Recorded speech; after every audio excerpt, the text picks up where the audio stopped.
Welcome back to the Shred the Spread podcast. I'm your host, Jared, coming off of a scorching hot super wild card weekend. Dynell and I packed up the bags full of cash, left the bookie, and we are back for round two. We have the NFL divisional round of the playoffs kicking off Saturday, 4:30 p.m. Eastern Standard Time. Dynell and I are here together to break down all four of those games. A lot of good games, a lot of big dogs, some favorites, and potentially the game of the year at the caboose. But before we dig into those four games, let me bring on my co-host, my right-hand man, my dude. I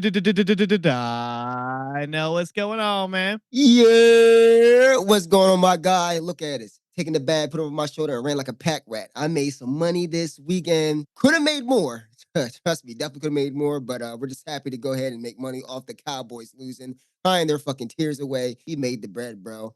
Before we get started, just want to give a congratulations to Antonio Pierce for the head coaching job, and also Gerard Mayo, coach of the Patriots. So just two coaching hires want to get out the way. But now, man, let's get to it, man. Let's look into these games. We have four games that we're going to go over pretty quickly. Everybody pretty much knows what these teams are. I mean, if these teams are still finding their identity at this point, then they're probably like the Eagles and not in this round. Yeah, that was a damn nightmare. They put me out of my misery. Don't have to worry about it anymore. Now this is what a Cowboys and Commanders fan feels like. No, I'm just kidding. Just kidding. I know. But let's get this kicked right off. Let's give the viewers and listeners what they're here for. Let's dive right into Saturday. All right, here we go.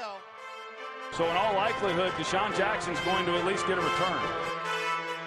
Deshaun Jackson gets a block. Are you kidding? Way downtown. Oh, what a shot from Curry. That is a disgusting act by Randy Moss. 4:30 Eastern Time. We have the Houston Texans led by CJ Stroud traveling to Baltimore to face the favorite for MVP in Lamar Jackson and the Ravens. Ravens minus 9.5 points at home. The total for this game is 43.5. It looks like we're getting some inclement weather during this game. Pretty cold, pretty chilly, potential for some rain, snow. I'm just going to say it. When this number hit 10, I was unloading on the Texans. I mean, this is just, I just don't understand. Like, yes, do the elements, do the conditions, the weather all favor the Ravens because it's going to be a more run heavy game? Absolutely. But what are we kidding? Like, Lamar, Dino and I have went over this again and again. Lamar over 3.5 as a favorite is like 40% against the spread. Anything over 7, he's like 38% against the spread. So this team is usually a very publicly hit side. The number just strays in favor of the Ravens, and it's just shown here. Like, we're not going to sit here and act like CJ Stroud didn't just torch one of the best defenses in the league last week, put up 40 plus points. I mean, I just don't see a way where the Texans just come out here and get blown out. Like, especially if the Ravens lean on the running attack. I mean, it's going to be hard for them to sustain a 14 to 17 point lead. There's so much backdoor potential. Am I tripping for wanting to slam this 9.5 on the Texans? Bro, you ain't tripping. I think half of fucking America right now is slamming the fucking Texans right now after that. You'd be surprised. The Baltimore Ravens are extremely public. Whoa, what? Yeah. Really? I mean, shit. Okay. That makes me feel even better for doing that then, because y'all definitely got Texas plus 9.5. I'm going to tell you this right now. I want you guys to understand something. This Ravens defense is great. Don't get me wrong. They're one of the best defenses in the league. But that Ravens defense does have moments, and they just have moments where they just, a backbreaker here, a backbreaker there. Think about it. They lost to the Browns. They gave up what? I think they gave up 21 unnecessary points to the Browns in one of those meetings where I think the Ravens were up 10 in the third, like at the end, going to the fourth quarter, and then they end up coming back and just putting up 17 points straight. Like it's like there's numerous times where this defense just has weird anomaly stretches for me to be like, oh yeah, the Ravens gonna go in here and blow these cats out. Granted, I'm gonna keep it a buck with you guys. CJ Stroud's a unicorn. Okay, we already discussed this. He's a unicorn. He beat the oldest man in the playoffs last week and absolutely gave him an absolute ass whooping. Granted, their defense helped that, so I'll give them props for that. The defense did help, but I expect this game to be a whole lot closer. Like you said, inclement weather only makes the game more into the running game. I like the way the Texans have been moving the ball with Devin Singletary. He's been really, really shining shining out for CJ Stroud and really helping out that offense. So yeah, I expect a more. I wouldn't say like it wouldn't be. It's not. This is not going to be like a fast paced game. It's going to be a nice methodical, slower paced game. Mistakes are going to be at a premium, and I feel like this is going to be a very close game. Got Ravens winning, of course, because I got them going to Super Bowl. My preseason addiction. I say addiction. My preseason prediction. And nah, man, we're gonna see how this goes. But I definitely got plus 9.5, bro. I don't blame you whatsoever. Yeah, earlier in the week, I was actually considering playing the Texans money line pretty heavy, but just because of the weather just favors the Ravens so much, and this is their scheme. Yes. I'm still gonna play the money line a little bit, definitely not as heavy. I just like you said, with the rain, the variance, the Texans are a team suited for good weather. They're almost like the Lions with a better quarterback. So I like the Texans in the spot. I think they play a competitive game. I think it stays close. Would I be surprised if they win? Absolutely not. I just don't see a world where the Ravens just blow the brakes off the Texans. I just think they're very poised and well coached right now, and they're at a great point. I mean, they're peaking at the perfect time. So I love the Ravens or the Texans with the points. Moving on to the Saturday night game, we have the Green Bay Packers traveling to San Francisco. Pretty much the same scenario going on. We have the Texans with a big win, and now we have the Packers with a big win over the Cowboys. And the Packers are extremely public, and I understand why. But I think this is a smash spot for the Niners. Thank you. Thank you. I've been playing the alternate spread. I played because the Niners are minus 9.5. I played the minus 13.5, minus 17, minus 20.5. I've kind of been reverse laddering it just because I think this Packers team only can stay in this game if it's a shootout. We've got to remember every single quarterback that's faced the Packers lately has put up ridiculous numbers, and Brock Purdy's going to be no exception. He's got the utilities. He's got the weapons. He's got the scheme. He's got Christian McCaffrey. This team is just well equipped for all aspects. And I don't think Purdy's going to go out there and try to make plays over the middle of the field like Dak Prescott kind of had to when they went down early. This team is just going to go out there and do what they do. They're going to move the ball. They're going to get 7 instead of 3. Listen, Jordan Love is an incredible story, and Dynell and I have been beating the drum on Jordan Love ever since beginning of the season. They are our favorite pick for that division. They had so much value. And you know what? Maybe we're a little bit too early to the party. If this season started in November, maybe they're a 3 seed, 2 seed, and maybe the Eagles aren't even in the playoffs. There could just be so much difference. But with that being said, I just think this is where the fire on Jordan Love kind of burns out. I just don't see the Packers going in here and doing what they did to Dallas. I think the coaching disparity from Mike McCarthy to Kyle Shanahan is night and day. You saw Mike McCarthy with Aaron Rodgers. He had 1 seed. He was the 1 seed, the 2 seed. One of those seasons with 15-1, he got blown out by the Giants. I mean, you can just see Mike McCarthy does not prepare his team for the playoffs, and I think Kyle Shanahan is the complete opposite. So I would be wary on how public the Packers are. I know they just whooped the shit out of the Cowboys, but realistically, this 49ers team also whooped the shit out of the Cowboys. So this isn't like a realistic comparison. I think the Niners are just in such a smash spot. Stay away from the Packers. Right. Thank you so much. Like I said, everybody who saw Jordan Love last week, it was great. It was wonderful. It was a sight to see. He's been a sight to see since week 11. 22 touchdowns and 1 interception since week 11, which is hot. But relax. Calm down. Understand what he's going against now. He's not going against the Dallas Choke Boys, okay? This is what they do, okay? The Packers organization as a whole got more playoff wins in Dallas, more than Dallas, in AT&T Stadium. The Green Bay Packers have won 3 times at AT&T Stadium. In the playoffs, the Cowboys have won twice in the playoffs at AT&T Stadium. That's ridiculous, okay? They're the choke boys, all right? So get that out your minds, right? And as far as I'm concerned, what concerns me is Jordan Love did have a great game, but there was moments where you can just see, like, I wouldn't say how lackadaisical threw the ball, but the shit off his back foot, it looks nice, it looks pretty, but that's not going to last each and every game. Understand that this is going to be a way more disciplined defense, a team that's actually going to be ready and prepared to play. This is not a Mike McCarthy-led team. This is not a Dan Quinn-led defense. This is Kyle Shanahan and them boys. They've been experienced like this, and they've been in that championship game in the NFC, I think, for the last 5 years. They are not new to this. All right, so everybody just relax, calm down. I ain't glad to you. I really expect the 49ers to thump these boys and give them a kind of like a rude awakening. But the future's bright for them. It's not going to happen this year, though. It's not going to happen. Lovely. I'm so glad we're aligned on those 2 games because I think one of these dogs cover and one of these dogs just get absolutely obliterated. I'm hoping we're on the right sides. I hope we didn't just flip flop them, but we'll see. Dynell leading us off for Sunday. We have the Tampa Bay Buccaneers traveling to Detroit to face the Lions. Talk to me. Lions are -6 on DraftKings, 6.5 a lot of other places. Lions obviously are receiving, all the money line bets. The public is smashing the over. My question to you is, what do you like in this game? I'll let you lead us off. I actually like the Tampa Bay plus 6.5, and I'm gonna tell you why. Let's go. Let's go. You see me? I told you. I want you to talk to me, my boy. Because listen. All right. We talked. It's crazy. We had this same exact talk about pressure before. Remember when they went against the Vikings against Brian Flores, and they were talking about, Brian Flores has Jared Goff's number, bringing blitzes, this, that, and forth. And yes, the Lions ended up winning, but I think the game ended up pushing. I think the spread was at 3, and the game ended. I think it was at 3. So I think the game ended up pushing. But Todd Bowles and his defense is going to be in his face consistently, constantly throughout.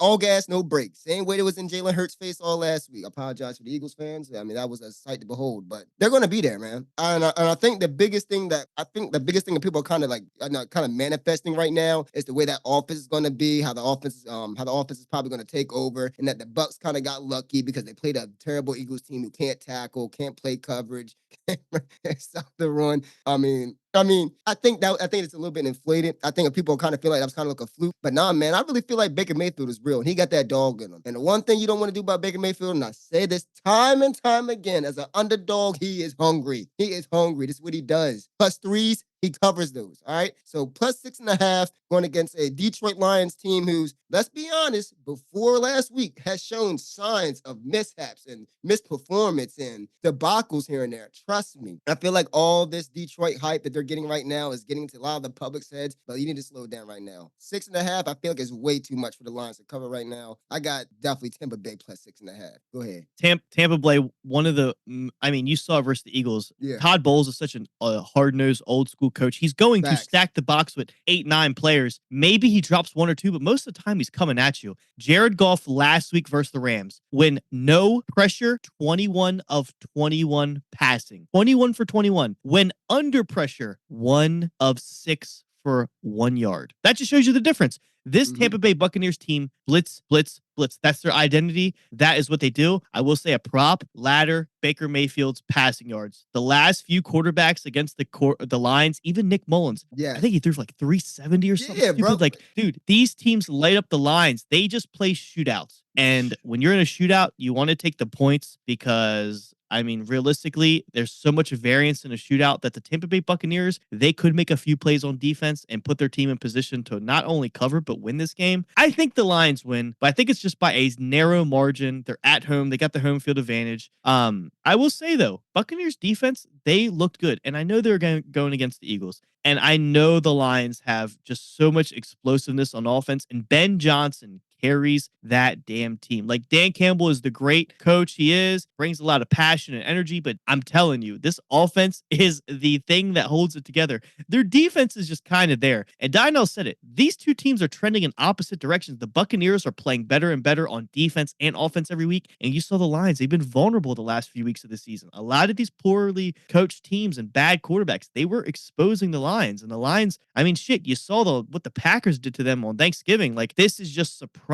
They have weaknesses, and teams that can get going down the field, they have pretty much no problem putting up points on the line. So I like laddering Baker Mayfield's passing yards, and I also like Chris Godwin's longest reception. I think it's at 22.5. He's just going to be these wide receivers are just going to be running down the field wide open most of the time. So I expect a high scoring game. I know it's pretty public and chalky, but it's inside, it's in a dome, and we have two quarterbacks have just been slinging the ball, and the Lions defense has been subpar. So I would agree with Dynell. I love the Buccaneers and the points this week. We've made it to the game of the week. The Kansas City Chiefs traveling to Buffalo. This is a rematch from earlier in the season when the Buffalo Bills won. Kansas City Chiefs plus 2.5 on the road as dogs. Dude, you guys know I am all in on the Bills this year. When everybody counted them out, that's when I put all my eggs in the basket, bet them for all their futures, bet them to win the division, cash, bet Josh Allen to win MVP. It looks like we're going to be a little bit lackluster on that, but I also bet the Bills to win the Super Bowl, make the Super Bowl, Check the receipts. Yeah, Check the receipts.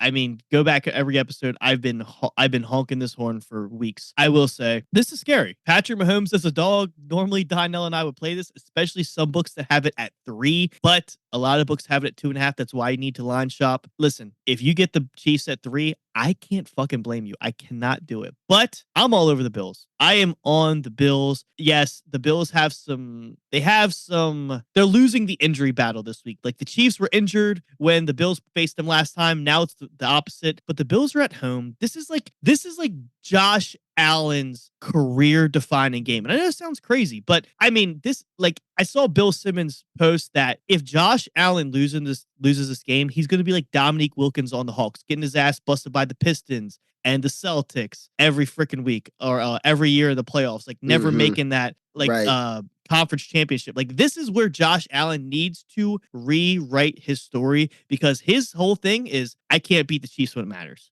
So this is a game I think the Bills are up for. And ever since they got that new offensive coordinator and they've been a run-defiant team, they've looked so much more fluent on offense, and I love it. You just saw Josh Allen. Yes, the Steelers started coming back at the end, but realistically, that game was over.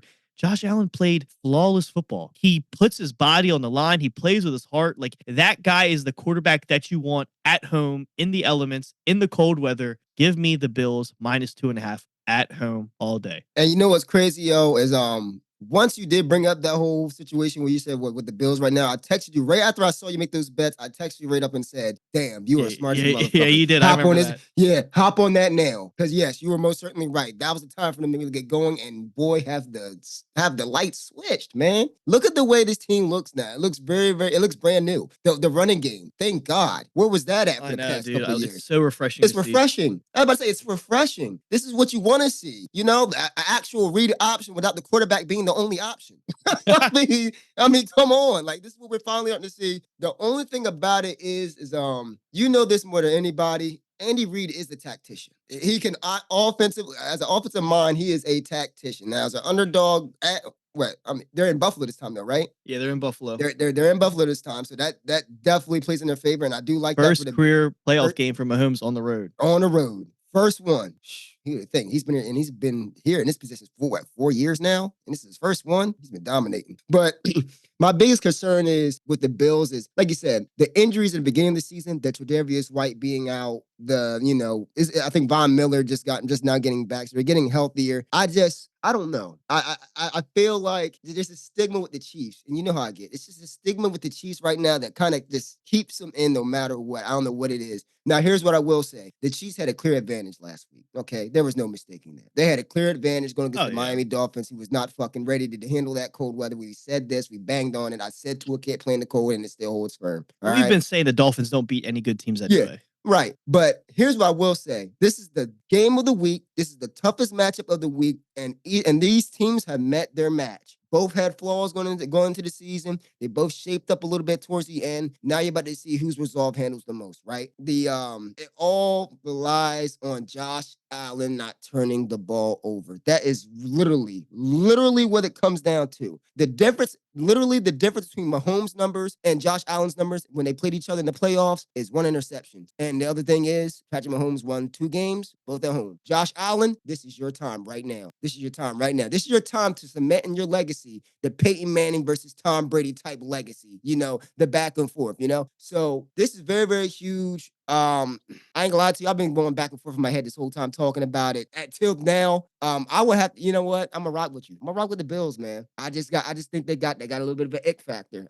All injuries aside, bro. No matter what the injury said, they've galvanized the troops. They're getting after it. They're at home in front of Bills Mafia. Can this be the first time the Bills get to the conference championship since Jim Kelly and Andre Reed? I believe so. I think so. And what really pushed me over the edge is how well Russell Douglas has been playing. Yes. Since they acquired him. Oh yeah. He's been that X factor. Yeah. He is just not only does he just he's just shut down corner right now. Like the dude is actually very physical. He's a great tackler. He gets in on the run game. Like he goes out there and plays with his heart. So I just really think that acquisition from Green Bay. He just went in there, hasn't missed a beat, and that defense has gotten better. And I just like that. I believe this Bills can establish the run. They can control the ball, control the time of possession. And I think we have just the physicality of Josh Allen on our side at home. You can see he thrives off the crowd. The guy's like, he's like Joel Embiid feeding off the crowd in Philly. Like he is a homer and he loves when the crowd feeds off him. So I think this is finally a spot where Josh Allen beats the Chiefs when it matters. So I'm taking the Bills -2.5, but I cannot hate anybody if you have a 3 and you take the Chiefs. Honestly, I mean, this game will probably land on 3. Yeah, this is tough. This is definitely the toughest game this week, man. Really, this is kind of like the same thing we said when Burrow plays Mahomes. It's whoever has the ball last. Smoking Joe. So, yeah. So what me and Dynell, it sounds like we're aligned on every single game this week, Literally. which is awesome. So just a quick recap. We've got the Texans +9.5, the Niners -9.5, the Bucks +6.5, and the Bills -2.5. Obviously, I'm going to be sprinkling a little bit on the Texans money line. Yeah, of course. I mean, the value is too high. Yeah. The value, I mean, +330, it's up to +345 and some. You got to sprinkle it. If you take the spread, it's worth a shot to sprinkle. Just because of the variance in CJ Stroud's ability to throw the ball. So just the props I was said. So CJ Stroud passing yards. Surprisingly, I'll probably be on Jordan Love under. Like Baker Mayfield's passing yards, I'm probably going to ladder it to as high as I can go. I think I saw it like 375 on FanDuel at +700. I'll probably be sprinkling that shit.